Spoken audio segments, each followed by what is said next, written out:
Hello, ladies and gentlemen, and welcome back to another match here in the Premodern Super League. As always, my name is William Hurst. We are here today with the venerable and amazing Ron Taylor. Mr. Taylor, how are we doing today? I am fantastic, Will. It's always good to be with you. Thanks for having me back. Oh, it's my pleasure. And we are continuing on with Pod D action today. We've had some great matches, and today we have Pablo Marcos up against Demian Vernieri. So a little bit about these players. Pablo, if you've missed it before, really amazing player. Frequents the MTGO leagues. Paulmaster's on there. You've seen his videos. You've seen all of that. Just an amazing player to watch, and plays all sorts of different decks. Demian, the reigning South American champion, no slouch in of itself. Ron, we're going to get into some great matches here. We're going to talk about these decks here in just a second. We have Pablo Marcos on Blue-White Stifle Knot, and we have Demian Vernieri on the deck you see in front of us, Tradewind Survival. Ron, why don't you tell us a little bit about the Tradewind Survival deck and what it's trying to do? So the Tradewind Survival deck really revolves around the card Survival of the Fittest. It's got a whole lot of toolbox creatures. We see the Deranged Hermit, we see the Tradewind Rider, we see the Gilded Drake, the one of. It's got a whole lot of Mana Dorks in the Fyndhorn Elves, the Birds of Paradise. It's got some utility creatures in Wall of Blossoms. It's got a one-of Masticore to search for. It can just do a little bit of everything. And then it's got the opposition where if it's looking to put a whole lot of creatures in play, go really wide, and then it can lock the opponent down with opposition or Tradewind Rider. And this is particularly good in the Blue-White Stifle Knot matchup, because if you can just have one piece that answers the 12-12, you're in pretty good shape. And he can do it in a lot of ways. Tradewind Rider, Gilded Drake, opposition. He's just got a lot of really good answers for a 12-12 here. Yep. Couldn't say it better myself. And as you said, it's got a lot of cheap creatures. It's got a lot of interactions. And out of that sideboard, we got things like Naturalizes. We got things like an Tabi Orangutan that can get there. But also, there's a Natural Order piece to this, which is amazing. And I hope that we get to see Natural Order being a piece where you get a quick Natural Order. A Phantom Neshoba, in some cases, can raise to 12-12. Going ahead and getting a quick... oh boy, a quick like Verdant Force, absolutely, can really put the pieces together.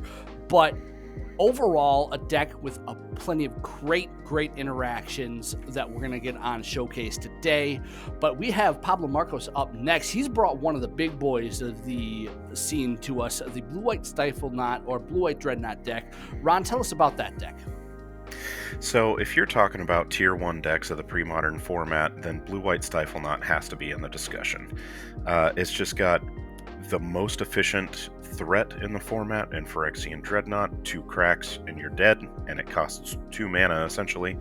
1 mana for the Dreadnought, 1 mana for the Stifle or Vision Charm. It's got one of the second best creatures in the format in Meddling Mage.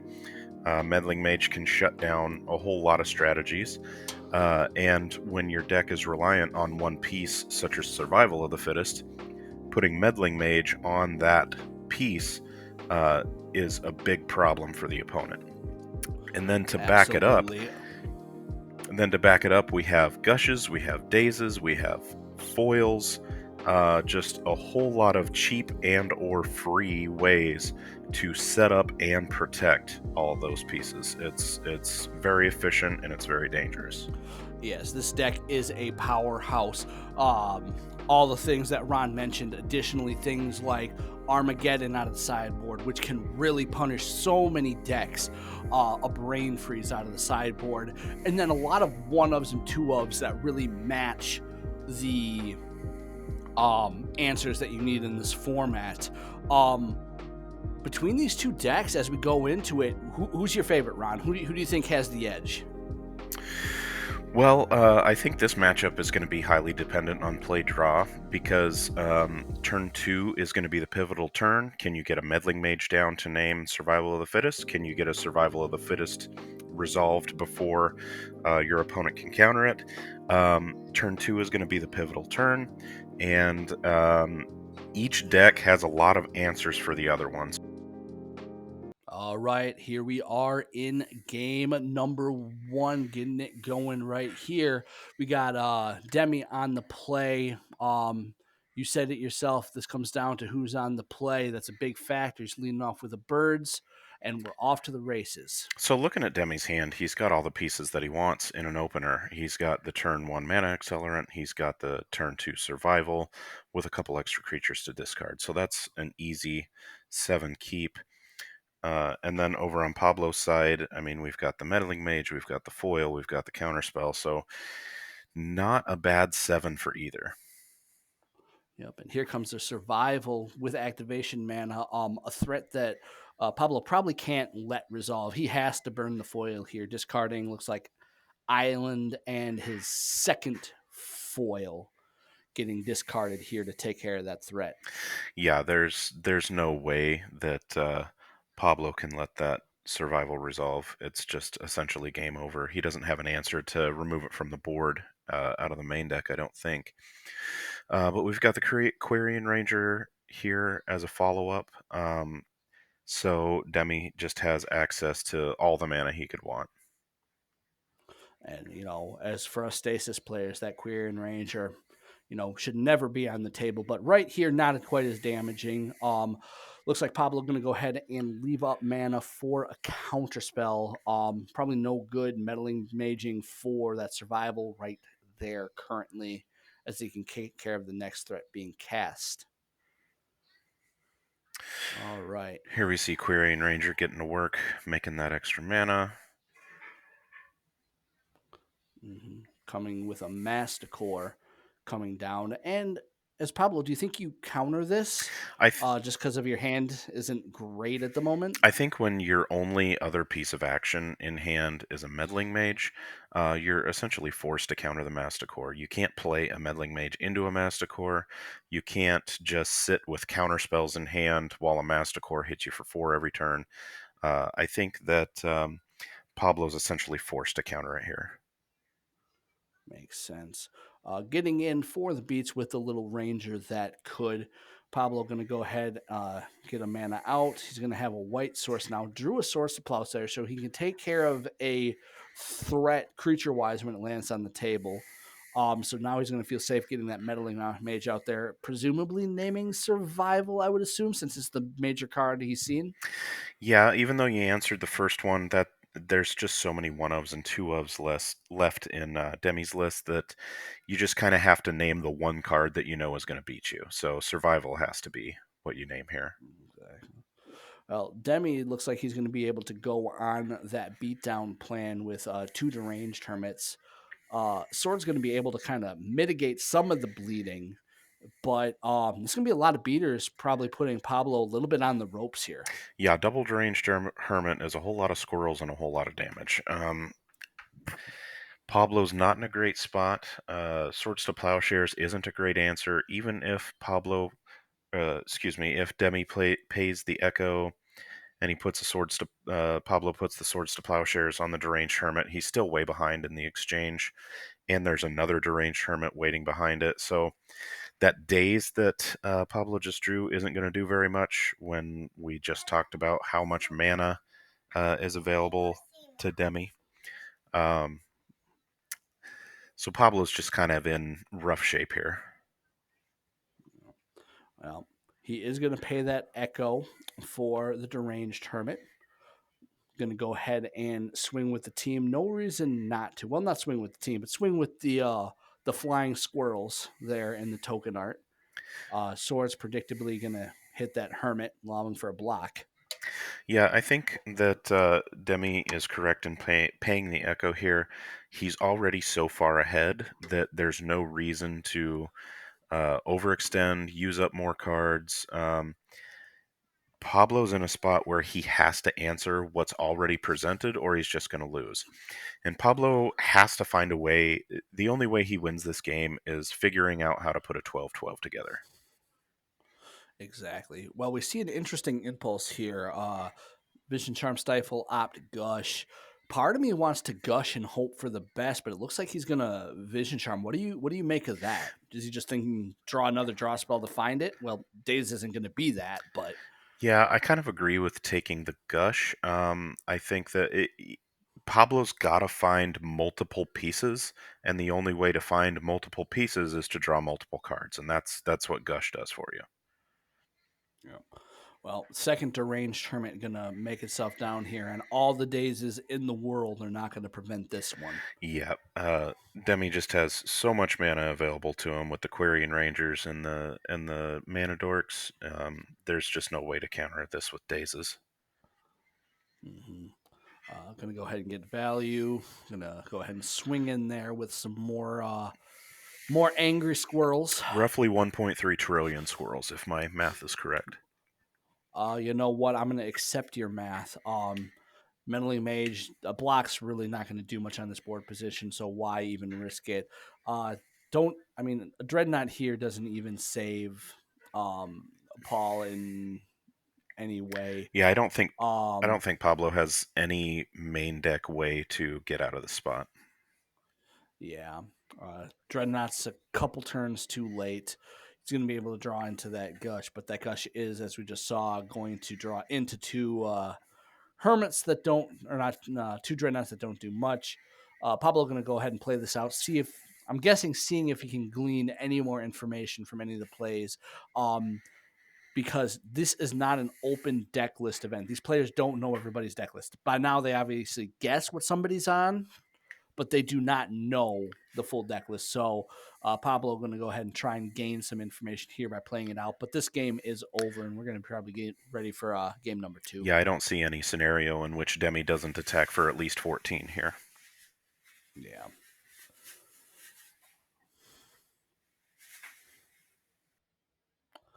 All right. So overall, a great showing. For Demi game 1, deck doing what it needs to do. Pablo just, sometimes the Dreadnought deck, when it's a threat heavy deck and good threat heavy deck, it does not give you time to assemble the pieces if you don't find it quickly. So, one of the few drawbacks to that powerful strategy. Yeah, he wasn't. Demi was able to get out in front. Being on the play, like we talked about, is really big in this matchup. You got to turn one mana dork. You're able to develop your board Mhm. before Pablo's able to put anything together.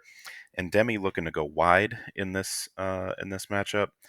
There just aren't a whole lot of answers in the blue-white deck to a wide board. You still there, Ron? Absolutely. So, looking like Curse Totems coming in, we got some ops coming out. The Furnace came in. What else came in? Probably some Disenchants, some Last Breaths. All the things you would expect. Days coming out, not Days' optimal matchup by any means. Yeah, it's not going to hit a whole lot when there's what 11 mana dorks. It's not in its at Or a its best here. bazillion, whatever number, Yeah, whatever number you would like uh, to I choose. think it's just a rounding Um, error at this point. exactly. So the Cursed Totems, the Last Breaths, the Disenchants coming in. Surprised a Meddling Mage might be coming out. And interesting being able to see these players sideboarding decisions. Um, and see their thought process. One foil came out as it's probably just you don't want to trade down that many cards in this matchup, not at its best. I mean, the one card you're But really yeah. looking to foil is Survival of the Fittest. So, and there's only Hmm. 4 copies of that. So, yeah, foil's not great here. I am a little surprised at the Meddling Mage coming out since he's on the play. Being able to put that turn 2 Meddling Mage down before the Survival comes out can be a pretty big deal. Exactly. Well, here we are looking at Demi sideboarding. Natural Order, one of the big cool parts of this deck. probably, even though it has some applications to getting maybe a Nishoba or something that could race, it is very expensive against a deck that has foils, that has counter spells. It's probably not the efficiency you're looking for. So that looks like it's coming out along with Winter Orb, which can probably be detrimental against a deck that has Daze Foil and Gush. Um, Call of the Claw, nope, nope, not coming out. So natural Let's order here is quite a liability because as part of the cost to cast it, you have to sacrifice the creature, and with how many counter spells the blue-white Dreadnought deck plays, you just can't afford to be 2-for-1ing yourself while spending 4 mana. So it's just not what you want to be doing in this matchup. Yeah, I don't disagree with you. So it looks like an orb, 2 orders, and a verdant force are coming out.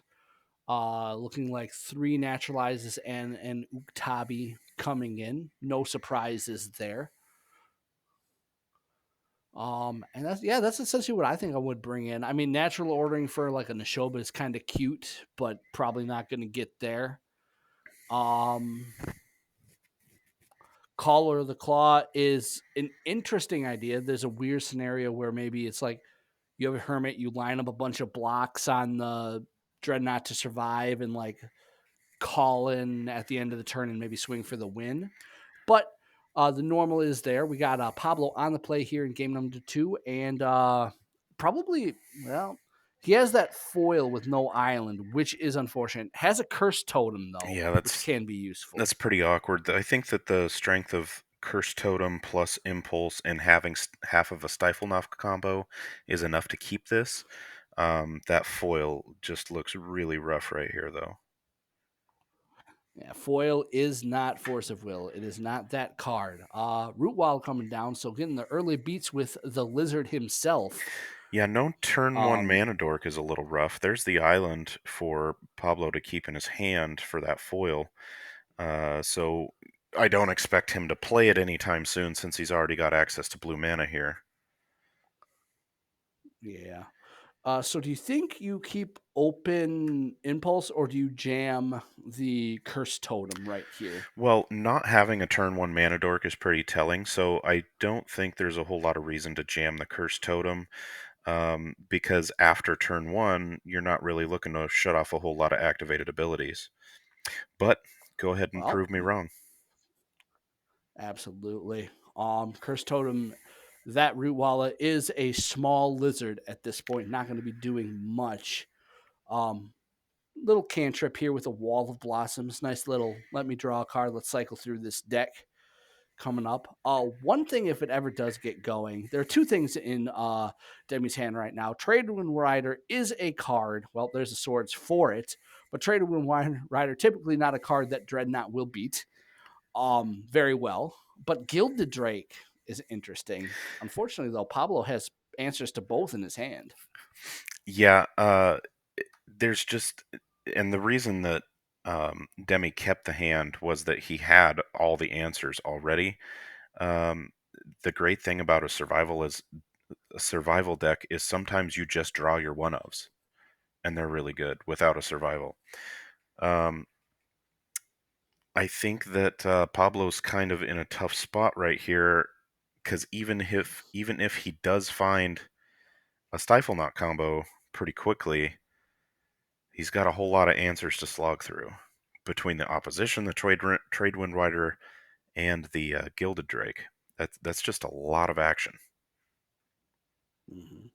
And Pablo just not hitting what he needs to with those impulses right at the moment. Not a huge clock, obviously, but not coming up with an early dreadnought, which really can put the pressure on a deck like this. And we see Pablo holding back that extra land, just giving him an extra card to discard to the foil, because he doesn't really need to get up to a fourth mana at this point, unless he wants to hardcast the foil, which I can't imagine he wants to. No, the little lizard that could continuing to beat in. You know, go lizard. The good news for Pablo here is that he's not under a lot of pressure, so I guess that speaks to casting the Curse Totem early. Um, Well, we've also got the Curse Totem down, so we're not worried about the Tradewind Rider activating. Well, But it gets the he, Swords he to was worried enough to Plowshares. swords it. Yeah, it gets the Swords to Plowshares anyway. He may be just playing around a Uktabi orangutan. Very possible. Well, here's a survival. Um, an interesting time to play it. I would almost lead with an opposition. Like what you would you lead with the survival or opposition here? It looks like he's going to do the opposition. Yeah, I think opposition's the correct play because if it resolves, you're almost certainly winning. If it doesn't resolve, then you're almost certainly winning when you resolve your survival. So I think that opposition is the correct call. Um, Now, yeah. Now, an interesting thing here is I think this is a bug on. Well, there's the Dreadnought, but I think it's a bug on Moto. Wall of Roots is a mana ability. I don't believe it actually counts as an activated ability. Correct? I believe well, it is a mana ability. that is a good question because it, Curse Totem also shuts down Llanowar Elves, which is a mana ability, but it is an activated mana. Yeah. It is a. I don't know. I don't have the answer to that. Yeah. Well, chat will have to tell us because I thought that was a bug because if it was, he maybe would have had an opportunity to survival off the wall and the Avamaya Coast last turn. Either way, it is covered here. Pablo, being the excellent player it is, holding this foil, gathering the cards for this moment, and he's even got the backup here with a Vision Charm to kind of foil this Gilded Drake. So, an example of the Blue White Dreadnought deck just being efficient and having the answers when it needs it. Yeah, sometimes you just draw the right cards, and impulse helps with that. Um, so he's certainly going to foil this survival here, and he's going to hold that vision charm back to counter this trigger. Not necessarily counter it, but play around the trigger of the Gilded Drake. Mm-hmm. Absolutely. Yep. So Gilded Drake not going to go ahead and grab anything. And that Gilded Drake, because of the way it's worded, he couldn't grab his opponent's creature, and that Gilded Drake is just dead. So Vision Charm doing so much work there. Yep, since there were no legal targets for the Gilded Drake's trigger, it kills the Drake. Yep. Mr. Shrimp Boy, bigger than Lizard Boy. There's no reason you don't like double chump because if you draw your another opposition, you have your root wall for it. Like, do you just double block? Well, double block, I suppose, doesn't even give you 2 extra turns. Never mind. That doesn't make any sense. So he blocks a little bit to stay alive. Oh, no, he does. I was looking at the wrong life total. I'm silly. Do you double block there? Because if you only take what he took, you would have had one more extra turn if you blocked there, right? I Double block I there? think I prefer blocking with the Wall of Roots because it would be one life difference. You'd be at 13, and 13 is still more than 12. Whereas Okay. the Wall of Roots, if it lives, has the possibility of doing an activated ability of generating a mana at some point. Gotcha. But I don't think it's really going to matter. The only card that really is going to matter at this point is a Nuktabi Orangutan or a Naturalize, and And and that is neither. that's not it.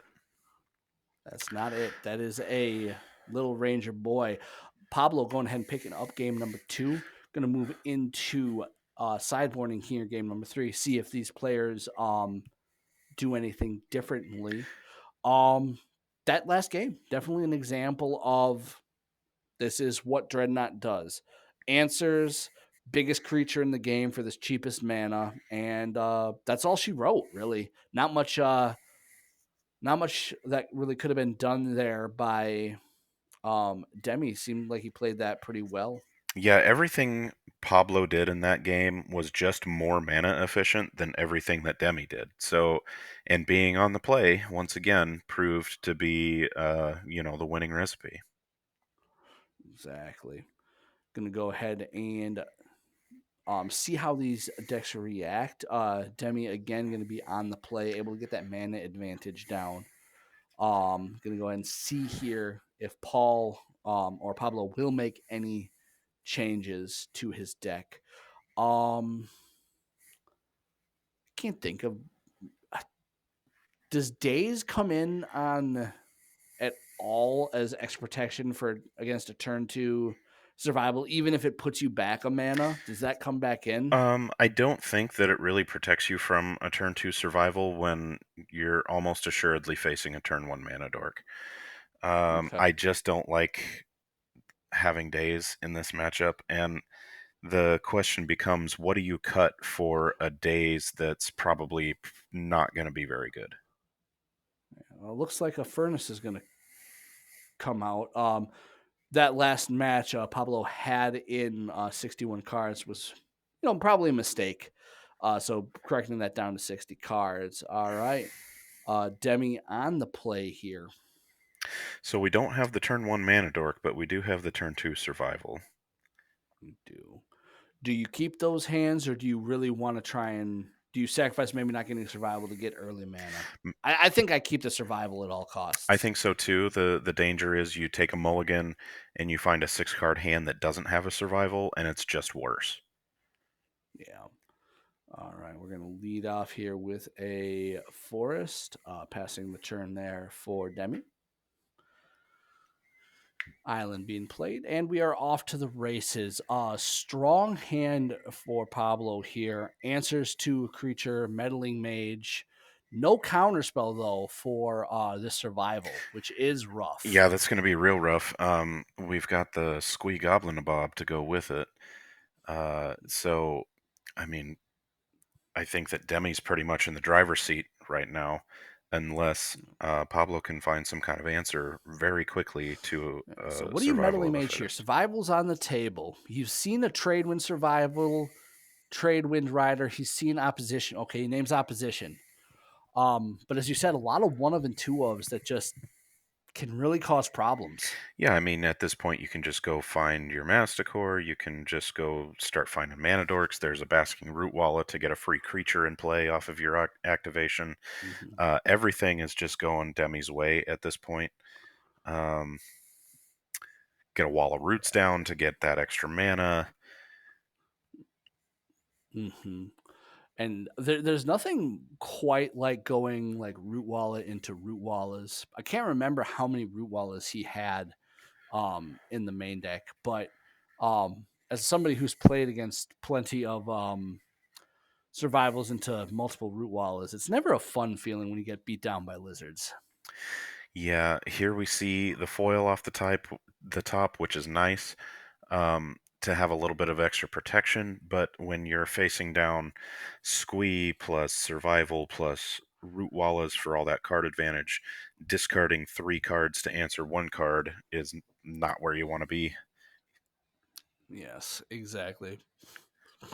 Especially when you know that Squeak can come back and do it all again. Yep, at this point, if I was Demi, I would just be looking to grind out as much value as possible, make a really wide board since we know that Pablo doesn't really have a good answer to a wide board. And I would be taking this game slow and in the driver's seat. Just make the most of my mana advantage that I can every turn, get as many survival activations as I can. Yeah. And there's a master core, so an answer to a meddling mage. It's just at this point with the difference between survival games versus non-survival games is night and day in many cases. The amount of threats you can present, even without a squee, um, can be overwhelming. But with a squee, it's just there's no deck can keep up with that. You cannot. Yeah, you have to have an answer to either take the survival off the table almost immediately, or you have to be able to exile the squee with something like a Phyrexian Furnace very quickly. And even if you do answer the squee, the survival deck is still going to keep on churning if you don't answer that survival very quickly. Yep. Here is a morph, which will I assume he doesn't foil this. He will just swords it when the time is appropriate, if and when the time is appropriate.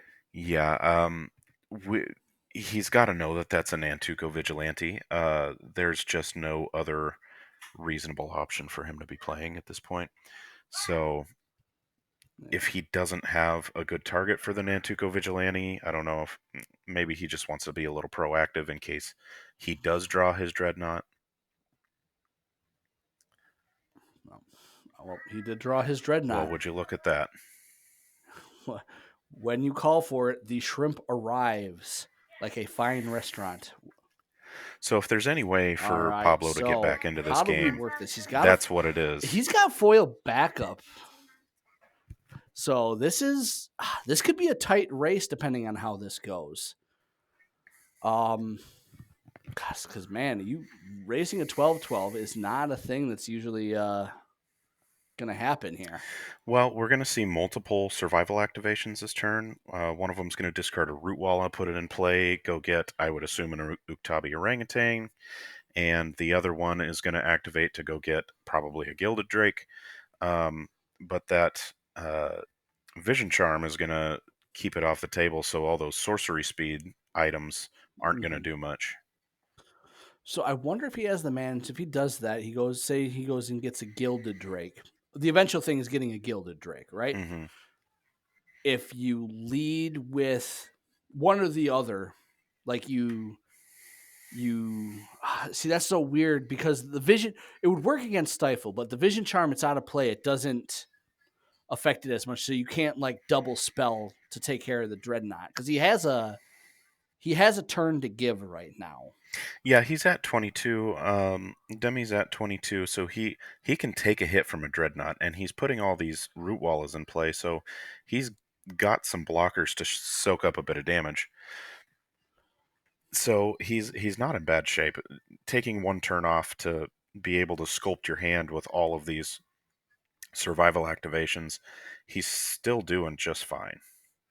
So he goes against Uktabi, which I forgot was there. He goes get okay. So he's getting something he can double spell into. I think on this off turn you try and get your Tradewind out there first. Yeah, you want to get the trade wind down. It's probably going to get foiled. I mean, you would have to assume it gets foiled. There's probably no better target for a foil. But then you're Yeah, free to lead with a Nuktabi. If that gets answered somehow, then you get your Gilded Drake. So either you blow yeah, it up you blow up the Dreadnought with a Nuktabi, or you take it with a Gilded Drake, and you still have several other cards in hand and an active survival. yeah. There's no way you do not play the Tradewind here. It is a must answer card because you don't beat that card. Yeah, it just locks Pablo out of the game if it resolves. Yeah, so there goes the foil. And Pablo knows that he obviously saw that he got Nuktabi and he got a Gilded Drake. I don't even know. Does he have to like I mean, he can find another no, because he can find a vision charm, right? Like a vision charm actually gets him out of this at least a little bit for another turn Plus, because it's he's also got options in impulses would be a decent hint because that can find a vision charm. Gushes would be fine to draw at this point. mhm, yes. So he needs to find some version of finding vision charm, which is his best answer at this point. There's a gush. A gush is a good start, and even a stifle would be fine because you can stifle the Uktabi's ETB trigger. Yeah, but the thing with that is if he does He that, just follows up with a Gilded Drake. he just gilded Drake. It has to be vision charm. Well, actually, no, he's at four. Yeah, it has to be because he's at four. He can't quite swing in with the team, even if he had like a. Yeah, no, that's not going to work. So he has to do that. What does Demi go and find here off his survival? Because he's got things. Can he go find another trade wind? I don't know if Tradewind does That anything for you right now. I would no, guess Deranged Hermit just to put 9 toughness on the board in case he needs blockers. no, exactly. So there's a last breath. There's a counter spell. Counterspell solves one of the problems, but not two. Mm-hmm. Yeah. Yeah, I don't know that's if not going to quite get I don't there know with if I that. would have gushed main phase there because gushing main phase gives you access to 3 mana on your opponent's turn, whereas if you wait, and float the 2 and gush, then you have 4 mana on your opponent's turn, and I think that's probably the better way to go about it. Mm-hmm. But obviously, not hitting the Vision Charm, it's not going to matter. Yeah. And there's an opposition, which is still on the meddling mage, but yeah. So lead with the Gilded Drake.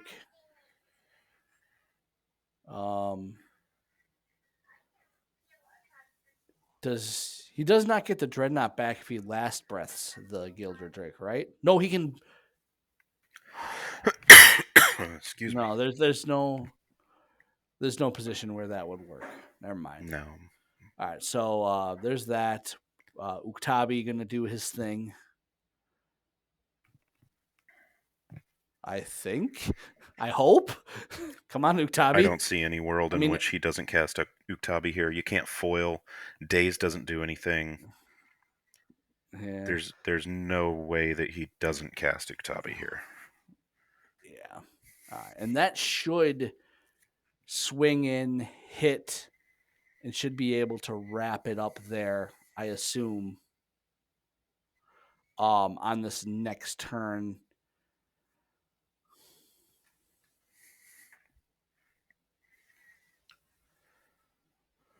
Draws a Portent, which I don't think there's anything he portented to save. Counterspell is probably your Yeah. best bet here. I honestly, I'd shuffle. None of that does anything. Yeah. So you got to shuffle and hope that you hit something that actually does something. I just think he's so far behind. I'm not sure what you shuffle find. Even if he finds like a sword or something to survive the attack, he's not going to survive the next one. Right. He's just too far behind. And with survival plus squee going, it's not going to get any better. No.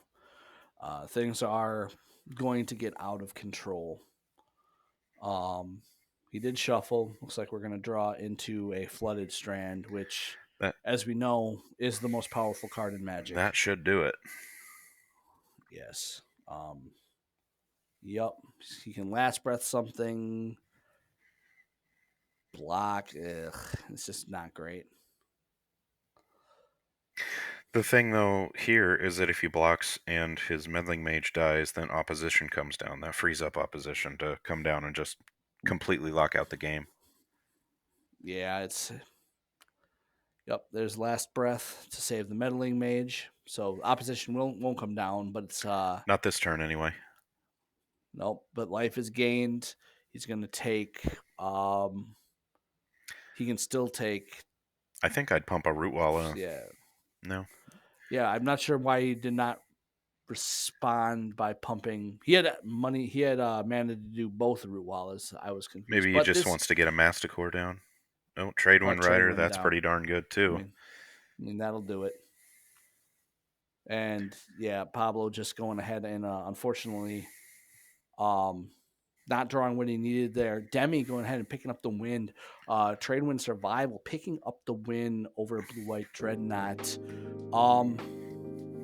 An exciting match. A lot of gameplay in that match. Ron, what did you think about it? What I saw there was being on the play was a really big component. The Tradewind Survival deck just had so many great answers to battle the Dreadnought plan. He was really well prepared. He was a little lucky to resolve that Game 3 turn 2 survival, but that obviously carried him the whole way. So kudos to Demi to be able to take that one, to read the position that it's now or never with this survival. Because if he didn't land that survival, it would have been an extremely different game. Exactly. All right. Well, guys, that's going to do it for us. I've been Hurst. We've been with Ron Taylor. An exciting match here in Pod D, and we're going to catch you on the next time, everybody. Take care.